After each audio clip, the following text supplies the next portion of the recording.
करेंगे। आप अपने आसपास के अपने रिश्ते नातेदारों को, ग्रामवासियों को जब सहयोग की भावना से जीवन जिएंगे, आपका जीवन स्वतः सरल हो जाएगा। ये इतना अच्छा मंत्र है, आपको कभी जीवन में अभाव नहीं होगा। आपके जीवन में आपको कभी भी ऐसा महसूस नहीं होगा कि मेरे पास और उसके पास में क्या अंतर है। जब भी आप एक दूसरे के प्रति सहयोग की भावना, प्रेम की भावना रखेंगे, एक दूसरे का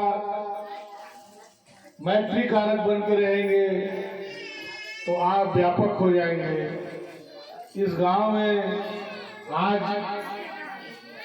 मैं आया हूँ, पूरा गांव मेरा हो गया, मैं पूरे गांव का हो गया।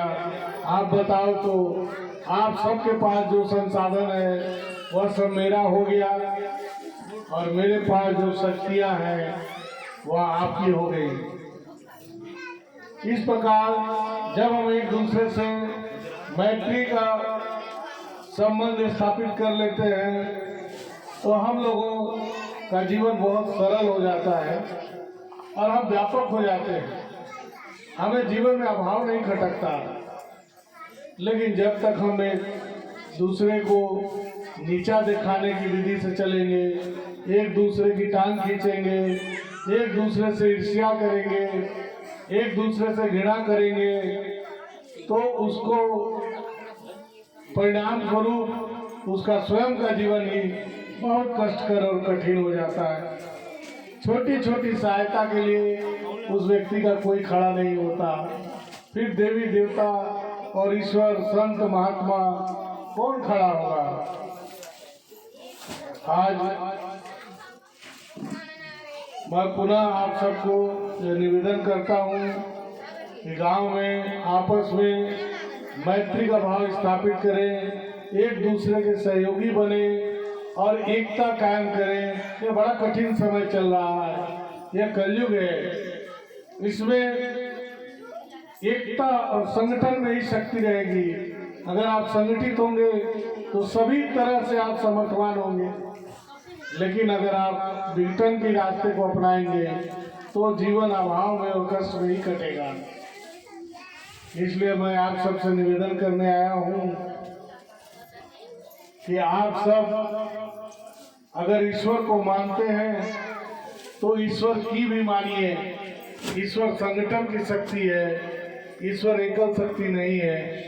माँ भगवती, दुर्गा, काली, लक्ष्मी ये संगठनात्मक शक्ति है। ये बहुत सारे शक्तियों का संगठन है।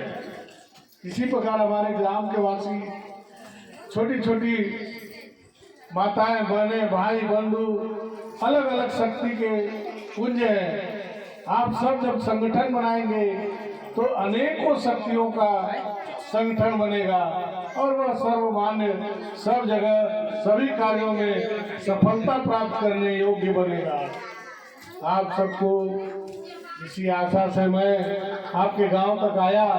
मैं एक बार पुनः यहाँ तक मुझे लाने में प्रत्यक्ष रूप से, अप्रत्यक्ष रूप से जितने भी भाई बंधुओं का सहयोग रहा है उन सब का आभारी हूँ। और हमारे दीपक जायसवाल जी जिन्होंने इस कार्यक्रम की पूरी रूपरेखा रची है, उनको मैं दिल से आशीर्वाद देता हूँ। और मैं उनके लिए माँ भगवती से प्रार्थना करता हूँ कि उनके ऊपर उनके गुरु की कृपा सदैव बनी रहे, सदैव बनी रहे। इन्हीं चंद बातों के साथ मैं अपनी वाणी को विराम देता हूँ। जय माँ सर्वेश्वरी, जय माँ गुरु।